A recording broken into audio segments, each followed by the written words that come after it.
Before we start today's show, we want to invite you to stick around at the end of the episode to enjoy a preview of a new podcast that premieres on July 14th. As the industry's exclusive cannabis podcast network, MJBulls is proud to present Women Leading in Cannabis.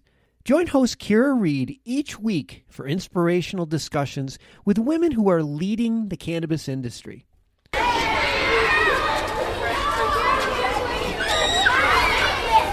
For too many years, families of children with devastating illnesses have felt helpless as they watch their child suffer. Today, they're taking matters into their own hands and finally finding relief treating their child with cannabis. This is one family's story.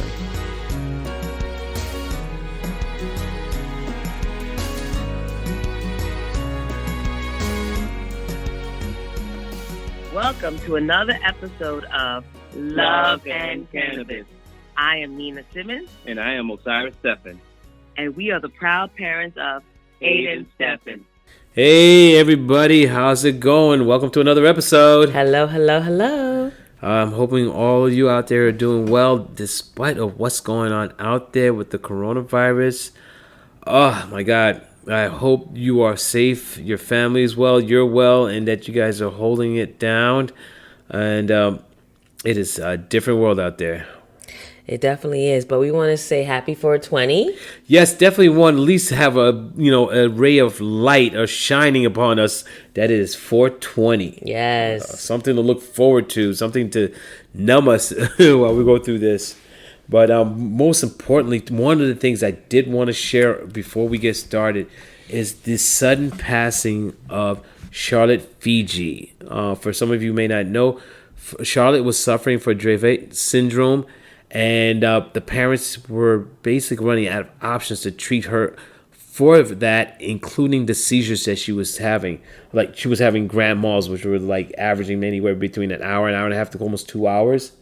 Which is like complete convulsions, if you can imagine a seizure. The ones with your body is locked and sometimes you're foamy at the mouth.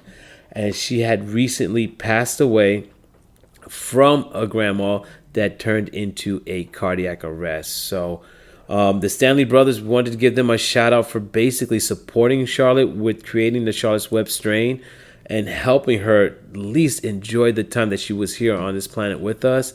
I mean, she was an inspiration to us and our family, especially with Aiden and what he was going through. We were just really heartbroken by it. I remember when Nina shared the story with me, it kind of hit me with like a brick. Yeah. So just to give some backdrop, so some people may not know her story. They were the pioneers of CBD. They had one of the most watched specials.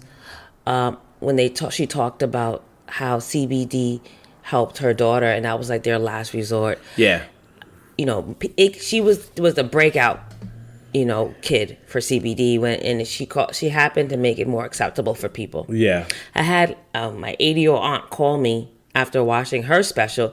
Oh, you should try CBD for Aiden. This is before Aiden's seizures got really bad. I was like, what? Like, huh? Like, I didn't understand it at that time. So I'm talking about a pioneer, the family.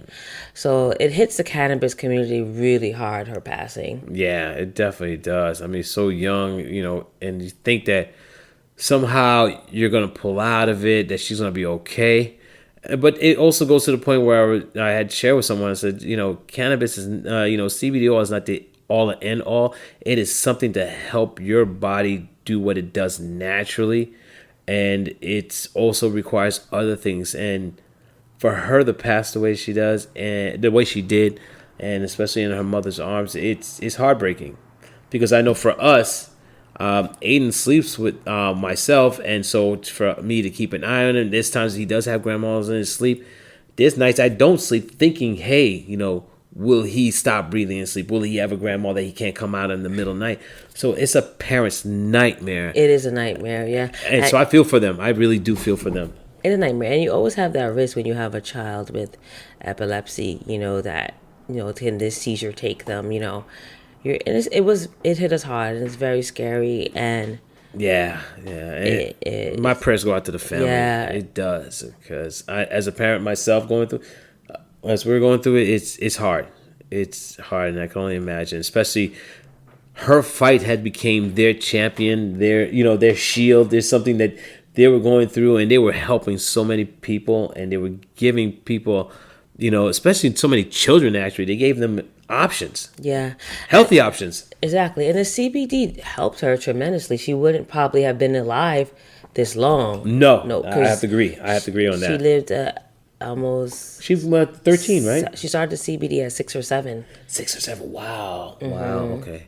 Yeah, I know. Aiden, we started Aiden about 2.5. Mm-hmm. Yeah, 2.5. Not even 3 years old. We started him at 2.5. So, it's like one of those things where it's tough. It's tough. So we definitely put our prayers up. Exactly. It's we're thinking about you. We didn't forget you. You will never be forgotten for what you've done, Charlotte. Definitely have not. You inspired many. Thank you very, very much for your strength. Yes, the Figi family as well. Be well. Love you. Just stay strong. Stay strong. It's not over. There's many more children out there that could definitely use your love and support. Now, moving on to the 420. It is upon us. Yes. But it's different this year. So. Yeah, it seemed, I don't know, part of me feels that it's like uneventful. Well, yeah, because we're quarantined. Yeah, I mean, it's not like I don't mind me lighting up with you, but it's not the same when you have like so many different personalities that have this common bond with this date. Well, I mean, everything was canceled, Osiris, so... Yeah, I understand that, but I'm saying that in the past when we were free... And we gathered, there were so many different, imagine a plant that brought so many people together from different backgrounds, ethnic, race, culture, even status quo. Everybody it was just like this spectrum. There's like a rainbow of different personalities, different type of, who would normally probably would not even associate with each other, but the fact that the plant brought them all together. Like this common interest and bond. So some people use 420 as to smoke and celebrate the plant that way. Yes. And then some people use it for advocacy. We did. Which we have. Which we had in the past. We can get into that. That was really interesting. Yeah. Actually, there's a follow-up on that. Yeah, so we used it for advocacy, for medical and recreational. Yeah. We've been out there. We've been rather busy for a while. Yeah, it was really hectic. I've done panels. So if you... Yes, we've been part of panels, discussions. Just talking about the medicinal side. Marches, protests. Yeah. Oh, my God. Been quite eventful. And we meet different people, lawyers, like you said, doctors. Everybody, yeah. It's fascinating because I've mentioned this before in our previous podcasts in the sense that how much this plant has empowered us in a way where I would never thought I would be I can't say, I don't want to say, but I will say it like a revolutionary in a sense that I don't accept what people tell me. It's like now I'm in more of control when it comes to using the plant to help my son. It's because I was able to educate myself. It gave me a sense of confidence, a sense of more of education, not even a sense, an actual education, actual knowledge of what is it this plant can do and what it can contribute. At the same time, allow me to have conversations with people that I may not have wanted to have those conversations with, in the sense that, okay, sure, I'll take whatever you say. Yeah, doc, okay, you want me to give him more pills? You want me to do this? You want me to do that? Whatever. But now it's like, okay, here's what we're going to do. This is what I need. So now we are approaching our practitioners with our game plan and what we're going to do. That's empowerment. That's literally empowerment, because it's always been the other way around. Also, we've taken Aiden. I actually took Aiden up to Albany for a protest during a school week. It actually was a school day. I said, you know what? We're going up to Albany. We're going to a protest. And so we went up to a rally. We literally went up to a rally, and it's like, wow, how much this plant has, really influenced us. And one of a friend of mine that I have, she works for Cure Relief. They invited us to one of their rallies in Albany to expand the medical marijuana program in New York. And we participated in that. Yes, Curaleaf is a dispensary. Yeah, in New York. Yeah, but they're everywhere, actually. They're spending. I think they have like anywhere between 10 to 15 dispensaries. Yeah, they're everywhere. I can't tell you. They have licenses. Yeah, they're everywhere. So they're a big dispensary. So we went out with them to Albany. They sponsored us to come up there to support. Rally and lobby for more dispensary licenses. Yes, more licenses and more dispensaries. Yeah. But what's interesting is that they have 10 specific dispensaries, and they're allowing them to expand. So the program needs some work. It needs some transparency in what is it their game plan is. And so we'll be fighting for that. But on a bigger plan, I think did we do our press conference? It was in April, because it was right before the budget hearing in Albany. So it was in the week of April 16th, because it was 4 days before the 24/20. This is how it's an amazing timeline. So back in April 2018, we had put together a bill that basically was called the Tonchin's Bill, where it would allow children who are in the medical marijuana program, to be able to receive their medicines while they're in school, whether they're either at camp, whether at a facility for drug treatment or whatever the case may be, but the children would be able to receive their medicine. Because the issue that we were facing is that my wife and I, Nina and I, were working at 2 different locations, and we would have to go to the school, administer the CBD, and then go back to work, which was basically non-sustainable. I think, what was it? The nursing agency that we had used for Aiden was not willing to do so. And then what else? The schools were not even aware of anything about it. So there was a lot of misunderstanding, miseducation, and just basically out of the loop. And so the bill was created for that, just for that purpose. And that happened in April. So it was like 4 days before 4/20. So the timing was like, wow. But if you know who we are, Nina and I, we're not those type of people that really go out there and just like, rah, let's fight for this, let's champion. But we saw the need for it, and it all started with this plant, this understanding that this plant is a part of us that needs to be treated as such, as it has its own rights, and we have to create rights for it to support it. And whether it's recreationally or medicinally, we need to have it as part of our life. Exactly. So that's what we use 420 for. Yeah. To kind of, promote and advocate. Yeah. So. Well, let me ask you a question. Do you ever thought you would be where you are now, right now, with cannabis? I mean, because I know when we first met, you knew nothing about it, really. Nothing. And so look at you now. It's like, what do you think? You just don't know where your path is going to take you. Yeah, exactly. It's incredible. Yeah, same here. Same here.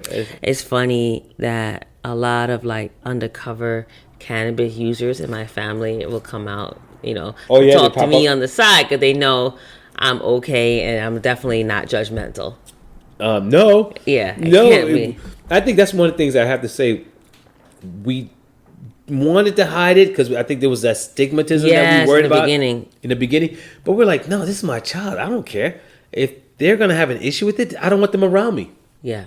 And that was seriously my attitude, was like, this is about my family. This is about my child. I don't want you around me. If you're not supporting us, you're not with us, then you're against us.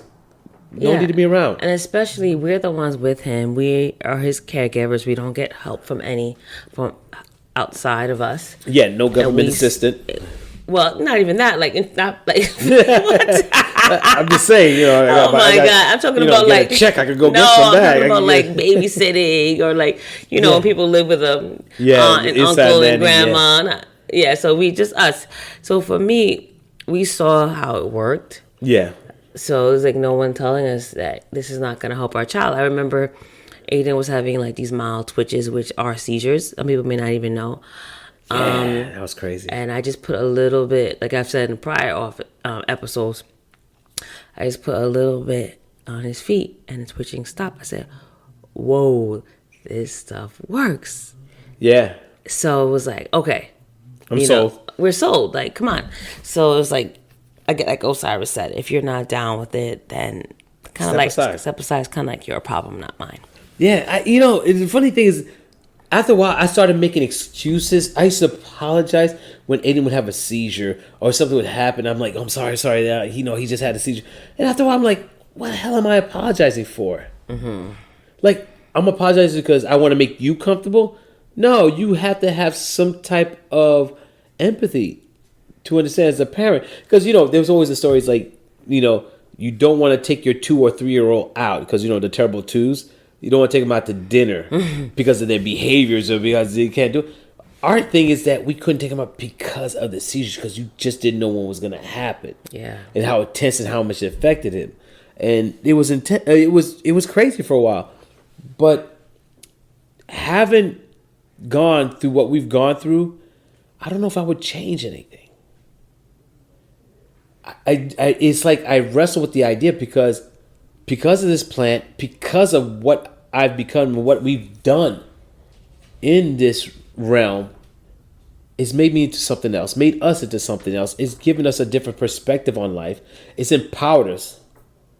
It made me feel more confident in the things and the decisions I need to make, especially around him, and willing to take chances.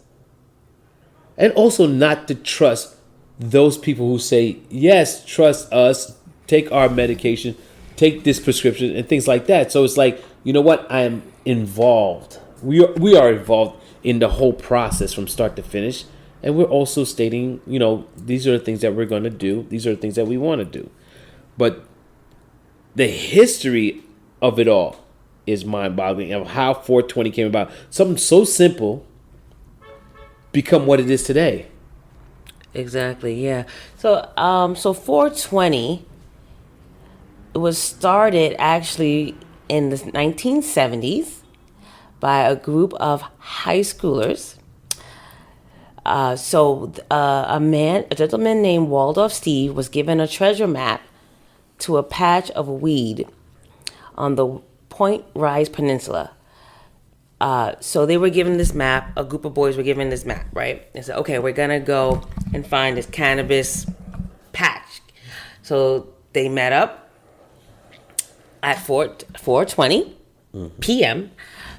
At a statue in front of their school. They went to San Rafael High School in California.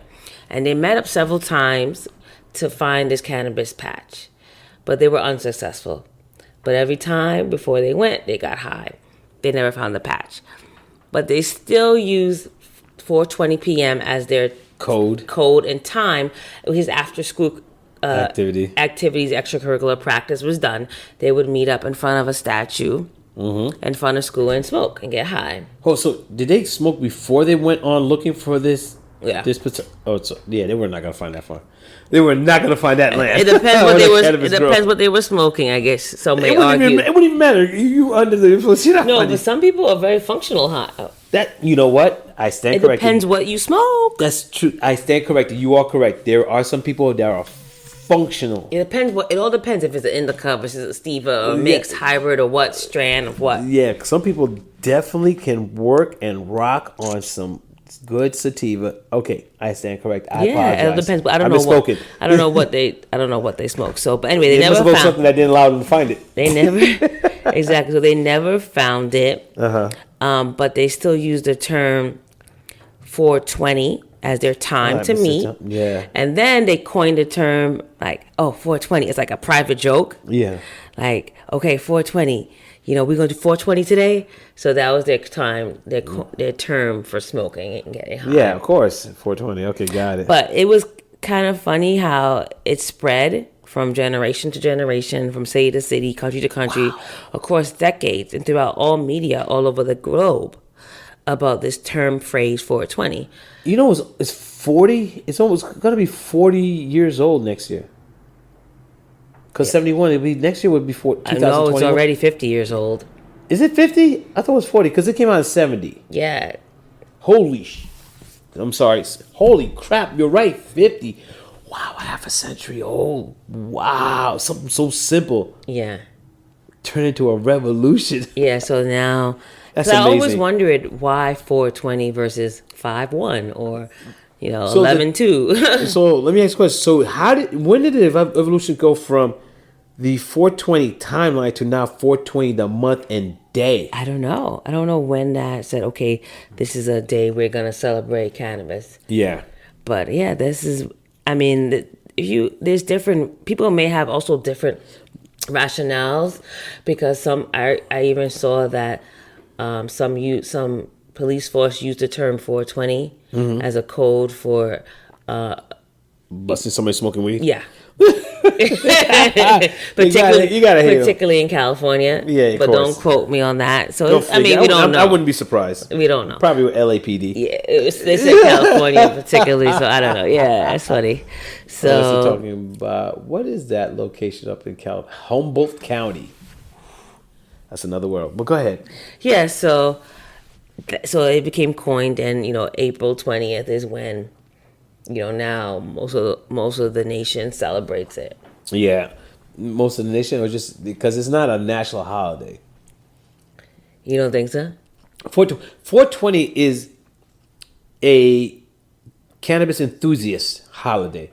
It's not like a national holiday. No, exactly. I'm sorry. Yeah, because but people across the nation celebrate it. Of course, because they're cannabis enthusiasts. But it's not like we're gonna get a day off for this. Exactly. It's like banks are not gonna be closed over it. No, exactly. Not. That's what I meant by that. I mean, a lot of people I think most people still don't know what it means. No, you know what? I think we're at that stage now where everything needs to go mainstream and let go of the stigma.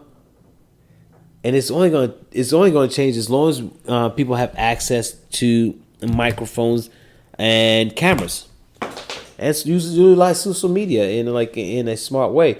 Because for the most part, people are still thinking that only criminals, musicians, and stoners or hippies use cannabis, and they don't realize there's people in the mainstream area that are using cannabis. Yeah, I see a lot of people who smoked a lot and then they stopped. They had underlying mental illness. Yes. That they didn't realize that they were actually self-medicating. I met a young woman like that. She was like, I would have been either what I was smoking every day or I was taking a heavy, psychiatric drug. So yeah, oh my God. Because she had an underlying psychiatric illness, and the cannabis was kind of, I guess, balancing her out. Yeah. But let me ask you a question. How many pills was she on as under the pharmaceutical? She was not. She was not on any pills. I said she realized that when she stopped smoking, that the cannabis was helping with her underlying psychological. So she didn't take any pharmaceutical drugs. She didn't. She's good. She realized that the cannabis was better in treating. Was using. Oh, so she did it unintentionally. That's what I was saying. So she didn't realize that she was self-medicating. So she was just smoking recreational just to be smoking, and not realize that she was treating herself. Yeah.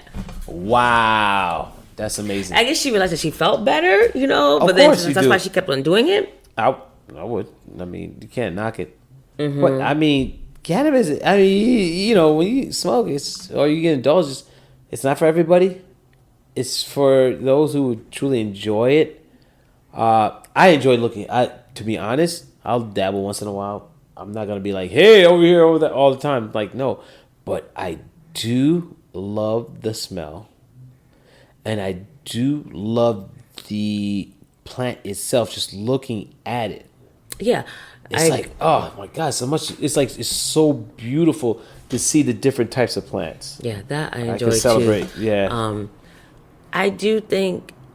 I don't like the smell of all weed. I do think certain weeds they all have different smells. Yes, different taste, texture, and there's some I enjoy the smell, and then some of them I could tell it's not. It's not the real deal. Well, not that. It's not something that for me is a scent that I like. It's like perfume. Yeah. Okay. This is certain quality. It's just like there's certain scents that you may like, and certain scents I may not like, and vice versa. Some women like certain scents, and some women like it's just it's a preference. Yeah, it's a preference. It's definitely a preference. And I think once you realize your preference and strands, and you become more knowledgeable about the plant, you'll find for one that works for you. Because there's so many. Oh my God, it's endless. Every time you turn around, it's a new one. If it's not the sativas or the indicas, then it's here we go. Here's a hybrid. It's mostly sativa, then it's mostly indica. It's like God. It's like you can't keep up. And then some do give you dry mouth. Some don't give you dry mouth. Some give you munchies. Yeah, some don't. Some make you really happy. And some don't. And some put you on that couch and just like, I'm not moving. Yeah, or make you pensive. Like, or the others that make you paranoid. Yeah, so you have to read those ones. I stay away from. Oh yeah, you definitely got to shop around. What's interesting is that I love the ones that would make you very cerebral. Yeah, it just opens something in you, and it's like these thoughts and ideas come out. You're like, whoa, where the hell did that come from?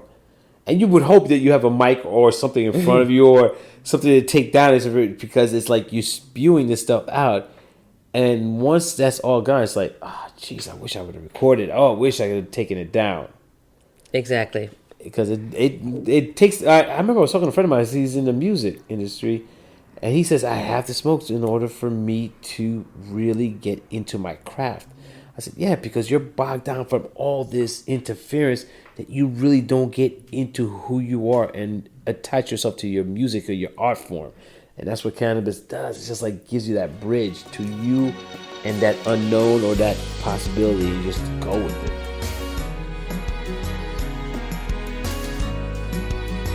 Exactly. I mean, glad he found something that works for him in terms of getting him to. I think for all of us, get into his space. Yeah, but truthfully, it's for everybody, and that's what's so special about the 420. If you think about it, because right about now, New York City's on lockdown. In fact, the U.S. I'm not gonna say New York City, because New York City seems to be like the central focal point of the world. I'm not gonna say just the U.S.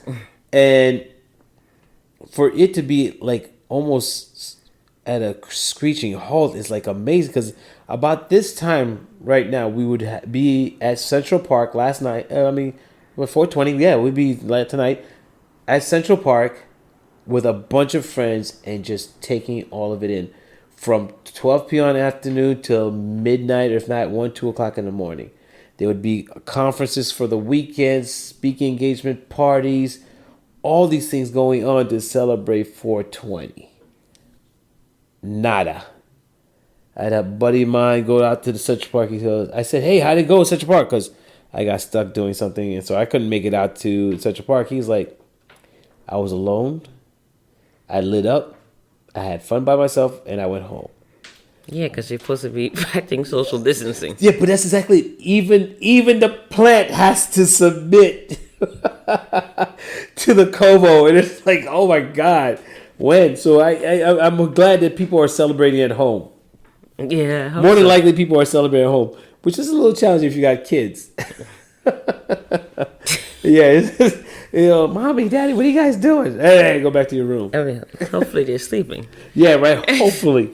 And some parents are like, I can't wait. I know. This kid's got me started early. Yeah, no, I agree. That homeschooling got me doing this early. Oh, I hear you. But to go back to this, I mean, it's amazing that we are where we are right now, where 420 is supposed to be a celebration, a revolution, an evolution in respects to this plant. And it's like, wow. And we can't do it collectively, but does not mean we can't do it in our homes and create something from there and then probably show it outwardly later on.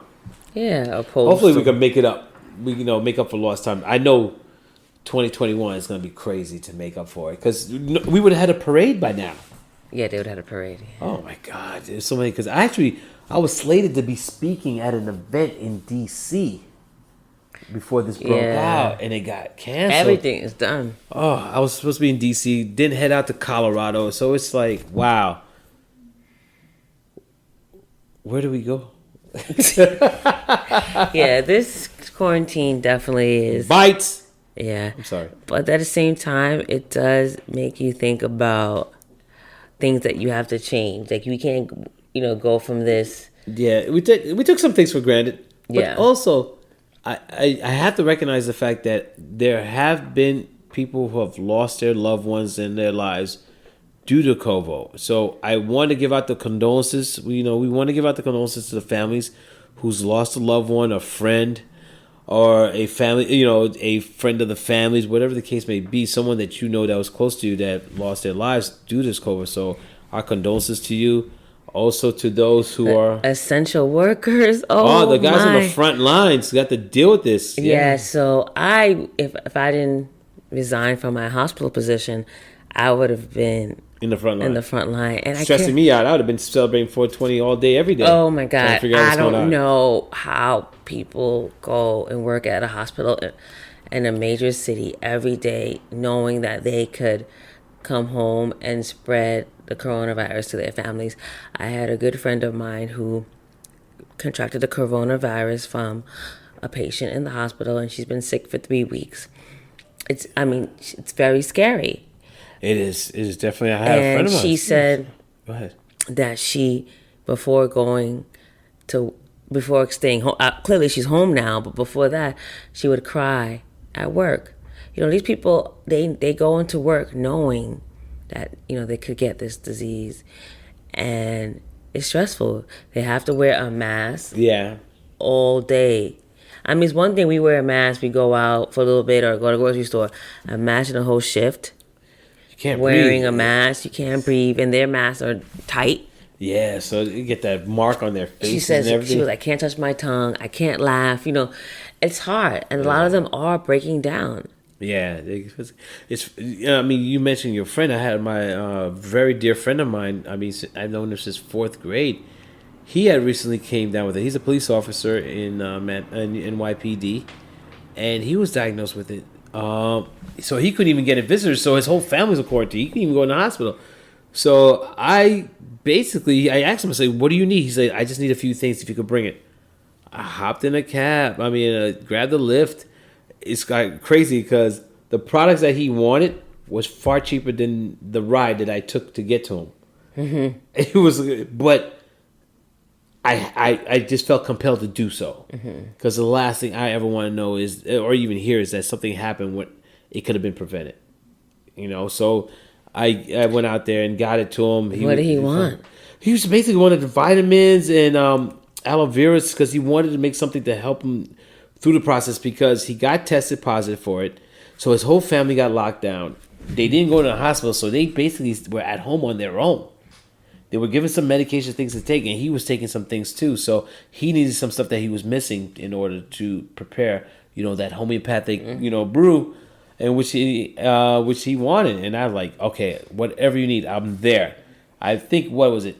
The day that he told me, I was at his house an hour and a half, 2 hours later. Now, did he let you in or no? It was like it's funny. A delivery on the. How did it work? Yeah, it was a curbside delivery in a sense because when the Lyft drove up to his house, he happened to come outside. He and his son happened to come outside. They went to get some air because they were confined. And it was like, it's stuffy. I needed to come out. We didn't exchange. We didn't talk. I just handed a bag. I said, "Look, from afar, we'll talk. Give me a call later." He said. And he just nodded because he really couldn't talk.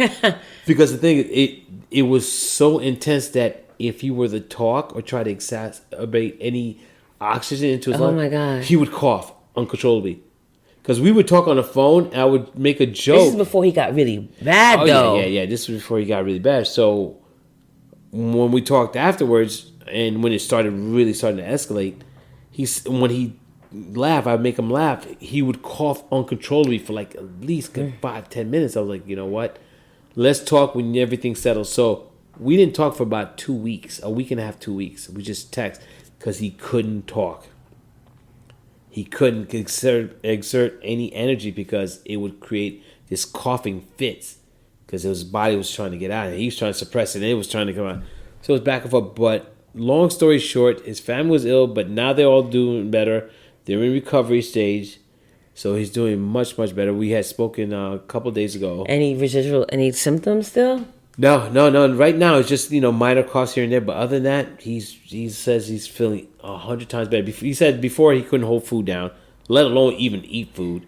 Now he's able to eat food, sit up, walk about the house. Before he couldn't even do anything. Jesus. Yeah, he said it's something that he's never experienced in his life. And he would never want to, and he wouldn't want anyone to experience it. So it's kind of changed him, And interesting thing is his wife was ill at the time before he was. So she had to postpone her illness and dealing with her illness to take care of him and then take care of herself. And her kids, they're older. They're in their own room, so they had to take care of themselves. So she was tested positive too. No, that's the interesting thing. As a precaution, because he's a first responder. He's a police officer, so they took care of him, make sure they gave him everything first. And for her, she basically was taking care of herself on the gist of what he was taking. So they both basically was on the same page in the sense of taking care of themselves. But they're both recovering. They're both doing well. And it's sad, though. It was the month of her birthday, too. She was supposed to be celebrating her birthday. Yeah, but now it's not happening. So, but the fact is that she gets to celebrate another year is most important. Yeah, you're right. You can make up. I mean, there's some positive and negatives throughout this whole thing. Yes. Yeah, it's like what you take from it will determine that in the long run. Yeah, this is what I'm hearing, that some people get it really bad, like your friend, and some people it's not as bad. Oh, interesting thing that you mentioned that. I have another friend of mine recently told me his mother got tested positive for it. So I'm like, okay, so this is what we're gonna do. He didn't know what to do. He's like, he's nervous because he had his uncle who's staying with him, who keeps going in and out of the house, drinking out in the streets. So he was concerned about the fact that he's constantly outside in the neighborhood. Is he going to bring it, whatever this virus is, whatever this thing, back to the house and contaminate everybody else? This guy's like, I'm viva la loca. I'm just going to do me. I'm going to go out in the street and hang out and drink. You guys can stay in the house. And my friend was like losing his mind. He's like, look, and that's his mother's brother. So so it makes it hard. So he's like, oh my God. So I was like, look, I'll bring you some stuff. So the first thing I did was I went to a health food store, which is right across the street, convenient for me. I got him the zinc and I got the COQ10. I dropped it off for him. He's like, what is this? And I just explained it to him really quickly. He said, okay, no problem. I said, make sure your mom gets each pill in the morning and one pill each pill in the evening. And just make sure she stays hydrated and relaxed. And he said about 4 days, she was feeling much, much better. And she also has asthma on top of it. Oh, so that's really scary. Yeah, she has asthma and fibromyalgia. Yes, fibromyalgia. So her symptoms weren't as bad as you. It was like we caught the early stages of it. Mind you, about 7 people in her neighborhood had passed away from it. Jesus. 7. They were like, he sent me video of looking out his window where the ambulances were pulling up and taking out bodies. Oh, Jesus. Yeah, it was that intense. So you could imagine how scared he was about this. And so when I just came up there and really, just gave him those, the pills, I said, look, just give that to your mother. Make sure she stays rested. Just make sure she's, drinking a lot of water and take these vitamins and make sure she stays on top of it. Do some broth. Don't do, I'm giving out specific, recommendations. I'm not a doctor, but I did play one on TV. Clearly. Jesus. But, it's like you do your research and reading, you just understand what's going on. It's like, okay, that's what I did. And so it worked out for him. Oh, so she's on recovery or she's... Yeah, she's great. She's actually eating full meals. She's laughing. She's walking about the house. She's happy. She's good. Okay, so at least she's not. So it's... Yeah, there is a light at the end of the tunnel. Okay. In a sense of that. So, I mean, you have friends, family, just help them out as much as you can. I know it's hard. I know Nina stresses me out completely about the idea of me always going out, walking around the neighborhood. I just have to. In fact, we did go to the park, and we had some family time. Which was nice. Well, it was pre, 420. It's at least, Aiden deserved it. He's been doing well despite being cooped up. And, for a child, you need to get fresh air. Mm-hmm. And surprisingly, what did we find? It was packed. Literally, like, wow. Short of people pulling out grills and barbecuing? I was a little shocked. Like, I'm sure... Why were you shocked? This is New York. I know, but the mayor probably would not... Oh, de Blasio would have this. De Blasio would have lost his wig. Everyone was social distancing, but it was a lot of people still in the park. I don't know what you consider social distancing. People on bikes are considered social distancing because they were pedaling, so they were further away from everybody else. But for the most part, there was people playing in the park, playing with their kids.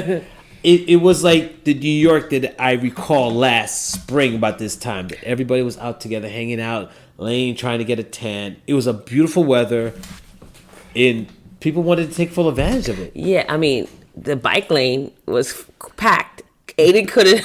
Yeah, I mean, him on a scooter, he was about to get run over. I think it was like New York City was slowly in like pockets trying to come back.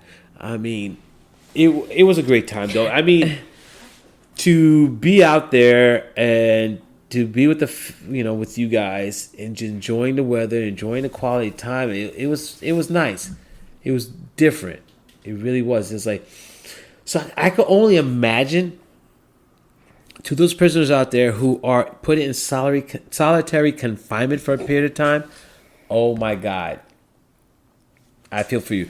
Because I can't compare our situation into what you are. Because you're in a 10 by 10 cell, and that's it. And we have the freedom of, doing violence. We got TV and everything, and you don't have those, So I feel for those guys. Yeah. So you could imagine, we're losing our mind, and we still have the freedom of a lot of things. Exactly. So it was so funny. Today I'm like, oh, wait, once they say that we're quote unquote free, are we going to know how to act and behave? No. Well, you know what? I think you mentioned too, I think it's going to be 50-50. I don't know. I think it's going to be a three-way split. There are going to be people who are going to be like, I'm not going out. Yes. There are going to be people like, I'm going everywhere. Yes. And there are going to be people like, I don't know. Exactly. So they'll do dibble-dabble. They'll do both. Yeah, I think because there's some people right now that don't even, have not been outside.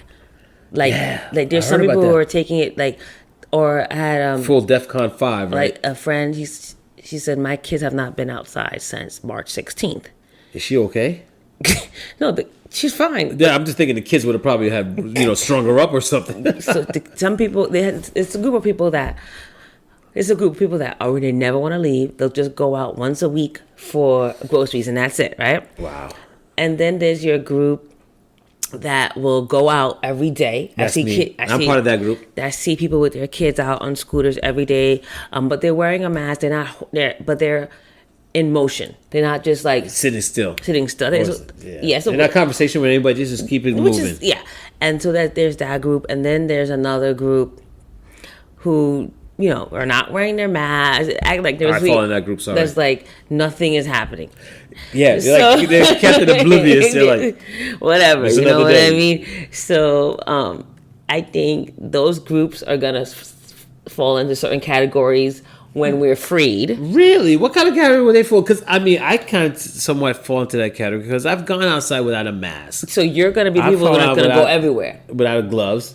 So you're maybe the people, once we're freed. I'm hitting the road. Exactly. Oh, you have no idea. Okay, But then the group of people who are not going outside probably are going to say, no, I don't want to be freed, quote unquote, because I'm still scared. So it's gonna be a lot of different views going on. I mean, like you're saying, what I want and what will happen is that, for me, between you and I, if you decide to join me, I plan on visiting every part of this fine city. Really? I took it for granted. It's like, how many people could say they could walk out of their street, right into the front of their building and look one way and see the Empire State Building, clearly see the Empire State Building, and go a few blocks away and could see the Yankee Stadium? Or look the other direction and could see the George Washington Bridge. You could see these places. And I've never really taken the chance of walking to them or really exploring them. And now, having been forced to be locked down, do understand. I have my calendar set up. I am out. Okay, guys, it's on the record. Yeah, I am out. This is a guy that I will have to drag places. You don't have to drag I said, let's go here. No, let's go here. No, okay, where are we going? Why are we doing this? It's like pulling, in my opinion, like pulling teeth to. Like I be teeth. Get.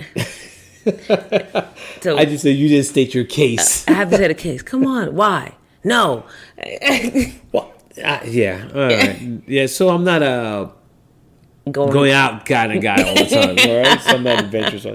You come home because you work for so many hours after a while. It's like, look, I just want to decompress and go to bed, watch a TV, have a beer, put my feet up. Hey, if I want to light one.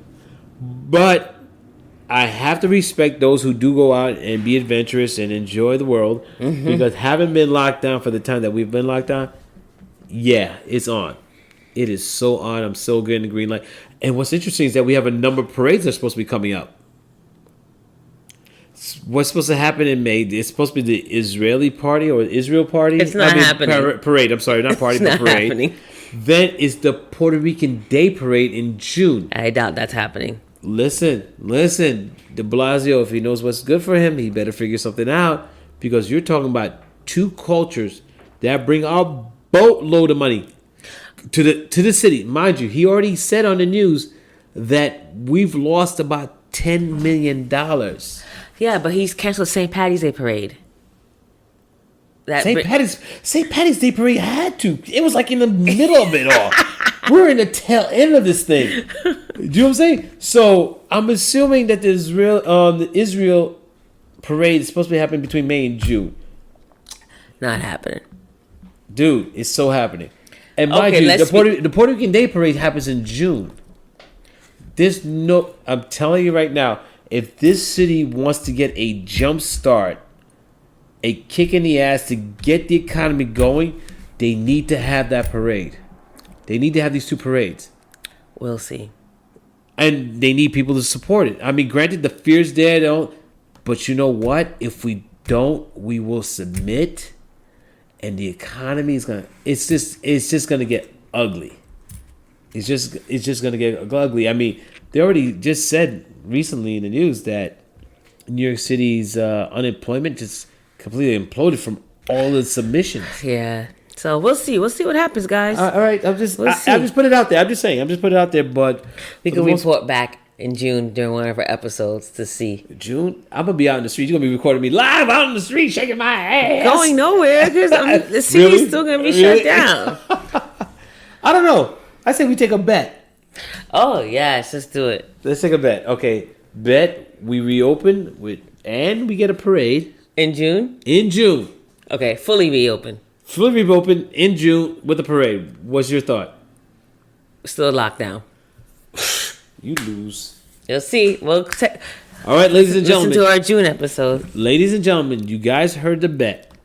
I am going for the fact that we're going to reopen in June and have a parade. Nina's stating that we are not going to do anything, and we're just going to sit in our homes just like where we are now. Yes. and just binge watch the hell out of Netflix. Is that what you're saying? Yeah. That's what I'm saying. You get some subscriptions up, your Hulu, your Apple TV, and everything else, because we're going to be indoors for a while. All right. Well, guys, it's been great. We're definitely going to talk about some other things that are going to come up. I have to apologize. We were scheduled to have an interview with a good friend of mine, Scott Giannotti, who really put us on the track of where we are with helping Aiden and becoming advocates for the industry. He wasn't able to make it, so hopefully we'll catch up with him in another episode. But we're also going to have some surprise guests. I have a few people who are interested in interviewing for the show, and I think they will definitely bring an added flavor to it, and also in the sense of entertainment as well. Well, thank you guys. Be well, be safe.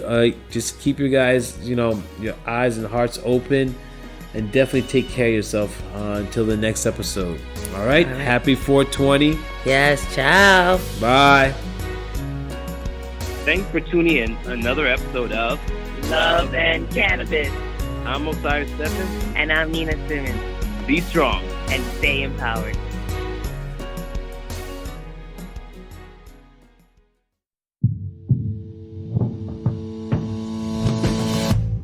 Tell me, boy, you make me so bored. You need to walk the other way. I tell you once more. Please get out of my way. I don't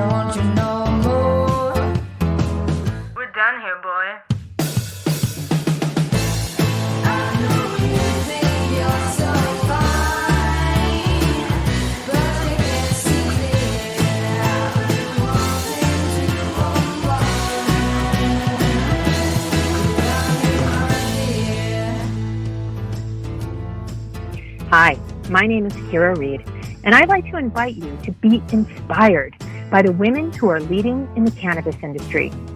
Each week, we will discuss empowerment, leadership, and what it means to be a woman in charge in marijuana, hemp, and CBD. As the founder of the Women Empowered in Cannabis community, I have had the great pleasure to get to know many brilliant and talented women who are CEOs, executives, politicians, advocates, and community leaders that are focused on creating a cannabis economy that is just, fair, and equal. We'll learn how these women make decisions, how they navigate a predominantly male industry, and what they're doing to level the playing field for women. I hope you'll join us.